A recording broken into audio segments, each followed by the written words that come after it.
students, in our previous video we have seen what is speed and what is velocity. Now in this video we are going to see effects of speed and direction on velocity. कि आपको पता है कि velocity मतलब क्या है? Velocity is speed और उसके साथ जो डायरेक्शन होती है it is called velocity. Speed plus direction is velocity. So what are the effects of this speed and direction on the velocity? कि अगर कोई व्हीकल है जो कि ट्रैवल कर रहा है तो उसकी जो वेलोसिटी है तो उस पर स्पीड एंड डायरेक्शन के क्या क्या इफेक्ट्स रहते हैं तो वो हम इस वीडियो में देखेंगे. सो द स्पीड, अगर हमने कोई व्हीकल रोड पे ट्रैवल कर रहा है, if there is an bike which is travelling on the road, तो उस बाइक की अगर हमने स्पीड चेंज की बट डायरेक्शन सेम रखी तो फिर उसकी वेलोसिटी चेंज होगी क्या या सेम रहेगी? या तो उसकी स्पीड हमने सेम रखी पर उसकी डायरेक्शन चेंज हो रही है, वो गोल घूम रहा है या उसकी डायरेक्शन चेंज हो रही है, तो फिर वेलोसिटी चेंज होगी या सेम रहेगी? या अगर दोनों भी कांस्टेंट है या दोनों भी चेंज हो रहे तो फिर वेलोसिटी पे क्या इफेक्ट उसका होगा वो हम इस वीडियो में देखेंगे. So the first there are three conditions by which velocity of any object can be changed. कि तीन conditions है जिससे कि velocity change हो सकती है. So we will see first condition by which velocity can change. So velocity can change. So the first condition is changing the speed while keeping the direction same. अगर हमने speed को change किया but direction same है, eight that time velocity changes. Velocity changes while changing the speed but keeping the direction same. कि direction भले ही same है but अगर उसकी स्पीड चेंज हो रही है तो वेलोसिटी भी चेंज होगी.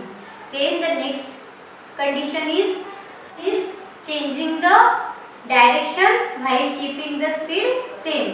कि अगर हमने डायरेक्शन को चेंज किया बट स्पीड को सेम रखा तो भी वेलोसिटी चेंज होगी. And third is changing the speed as well as direction. कि हमने स्पीड भी चेंज की और डायरेक्शन भी चेंज की, so at that time also velocity changes.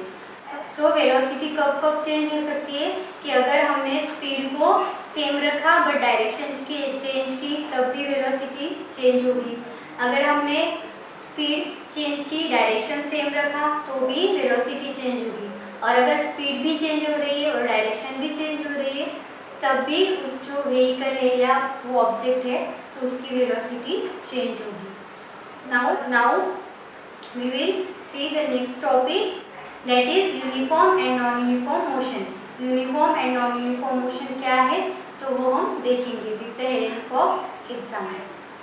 So students, now we will see one example by which you can understand uniform and non-uniform motion. कि uniform and non-uniform motion क्या है तो वो आप इस example से समझ सकते हैं. So this example is given in your textbook. That is the three person they are traveling in a different vehicle. That persons are Amar, Akbar and Anthony. So they are traveling in different vehicle in equal interval of time. कि उनकी जो timing है तो वो same है but they are travelling in different vehicles. So वो कैसे distance travel करते हैं वो हम देखेंगे. उससे हमें समझ में आएगा कि uniform and non uniform motion क्या है.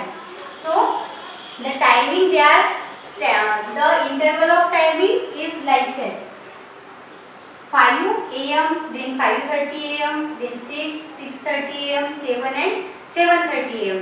Means the interval between the timing is of 30 minutes.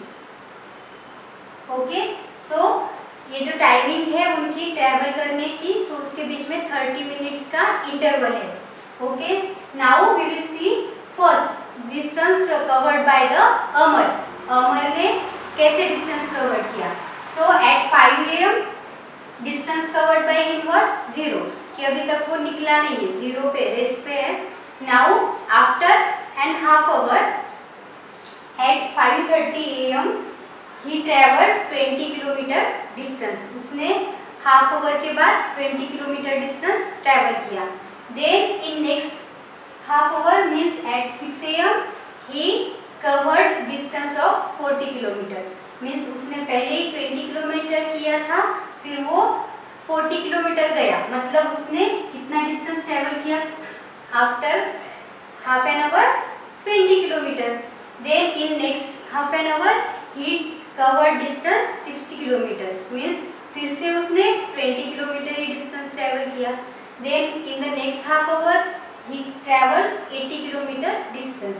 Means फिर से 20 किलोमीटर डिस्टेंस ट्रेवल किया। So throughout the journey he travelled 20 kilometer distance in 30 minutes, that is in equal interval of time he covered equal distance, कि 30 minute में उसने 20 kilometre की distance travel किया through out the journey. So throughout the journey उसकी जो speed थी वो same थी।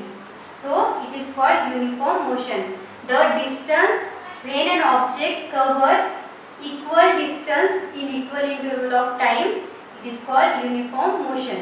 तो उसने equal distance ट्रेवल किया, मीन्स थ्रू आउट जर्नी उसने हाफ आवर में 20 किलोमीटर ही डिस्टेंस ट्रेवल किया। So it is called uniform motion. Now the second person is Akbar. The distance covered bye Akbar is in at 5 AM his distance was also 0। Then after an half hour means 30 minutes के बाद he travelled 18 kilometre distance. उसने 18 kilometre distance travel किया। Then in next 13 minutes he travelled 36 kilometre, means उसने फिर से 18 kilometre distance travel किया। Then in next 30 minutes he goes 42 kilometre, means उसने क्या किया कि 36 किलोमीटर डिस्टेंस ट्रैवल करने के बाद हाफ एन आवर में सिर्फ 6 किलोमीटर डिस्टेंस ट्रैवल किया। Then after travelling this distance in next 30 minutes he travel 70 kilometer, मतलब वो नेक्स्ट 30 मिनट्स में 70 किलोमीटर तक गया। तो उसने क्या किया, फिर 28 किलोमीटर डिस्टेंस ट्रैवल किया। फिर 70 किलोमीटर जाने के बाद नेक्स्ट 30 मिनट में वो 95 किलोमीटर गया, मतलब उसने 25 किलोमीटर डिस्टेंस ट्रैवल किया। So throughout the journey उसने सेम डिस्टेंस ट्रैवल किया क्या? नहीं। पहले दो इसमें उसने किया कि 18 kilometer and 18 kilometer, but in the next 30 minute उसने सिर्फ 6 किलोमीटर डिस्टेंस ट्रैवल किया। Then in next he travel 28 kilometer distance, मतलब कि उसका जो डिस्टेंस है तो वो सेम नहीं है in comparison of time. So Akbar he has covered unequal distance in equal interval of time. This motion is called non uniform motion, कि जब कोई भी ऑब्जेक्ट अनइक्वल डिस्टेंस ट्रेवल करता है इन इक्वल इंटरवल ऑफ टाइम, क्योंकि timing तो same ही है, 30 minutes का ही इंटरवल है, but distance is unequal. This is called non-uniform motion. Now the third person is Anthony. So distance covered by Anthony is first 0. Then in next 30 minutes he travelled 14 kilometer.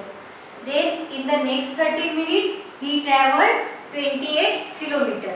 उसके बाद फिर से 30 minute में उसने 48 kilometre travel किया। Means throughout the journey he has travelled 14 kilometer distance in 13 minutes, means he also has travelled equal distance in equal interval of time, means he also has uniform motion, कि उसकी भी जो motion है throughout the journey is uniform, same distance उसने travel किया, that is uniform motion. So I hope from this example you have understand what is uniform and non-uniform motion. So we will see once again the definitions of uniform and non-uniform motion. So students, अभी जो हमने example देखा था तो उससे आपको uniform and non uniform motion क्या है वो समझ में आया होगा. तो अभी हम उसकी डेफिनेशंस क्या है वो देखते हैं. Firstly we will see uniform motion. The definition of uniform motion is if an object covers equal distance in equal interval of time, it is called uniform motion. कि जब कोई भी object equal distance in equal interval of time में cover करता है तो उसके motion को बोलते हैं यूनिफॉर्म मोशन. यूनिफॉर्म मोशन मतलब कि सेम है, उसने जितना भी डिस्टेंस ट्रैवल किया. तो अगर हमने बोला कि 1 मिनट में उसने 1 मिनट में 2 किलोमीटर डिस्टेंस ट्रैवल किया, फिर नेक्स्ट 1 मिनट में उसने 2 किलोमीटर ही डिस्टेंस ट्रैवल किया, फिर नेक्स्ट 1 मिनट में भी उसने 2 किलोमीटर ही डिस्टेंस जो है तो वो ट्रैवल किया. So he is travelling equal distance in equal interval of time. That is called uniform motion कि उसका इंटरवल ऑफ टाइम भी सेम है एंड इक्वल डिस्टेंस वो कवर कर रहा है. So this is uniform motion. Now the definition of non-uniform motion. If an object covers unequal distance in equal interval of time, it is called non-uniform motion. कि जब कोई भी object unequal distance equal interval of time में cover करता है तो उसको बोलते हैं नॉन यूनिफॉर्म मोशन. कि वो जो डिस्टेंस ट्रैवल कर रहा है तो वो through out the journey same नहीं है इन equal interval of time. Time के अकॉर्डिंग जो डिस्टेंस है तो वो अलग अलग है. कि उसने 1 मिनट में पहले 2 किलोमीटर डिस्टेंस ट्रैवल किया, but in the next minute he travel 4 kilometre distance. तो टाइम तो इक्वल है, 1 मिनट का ही इंटरवल है, बट जो डिस्टेंस ट्रैवल कर रहा है वो अनइक्वल है, सेम नहीं है. पहले 2 किलोमीटर किया फिर 4 किलोमीटर किया, तो इसको बोलते हैं non uniform motion. When any object is travelling unequal distance in equal interval of time. So next we will see what is acceleration.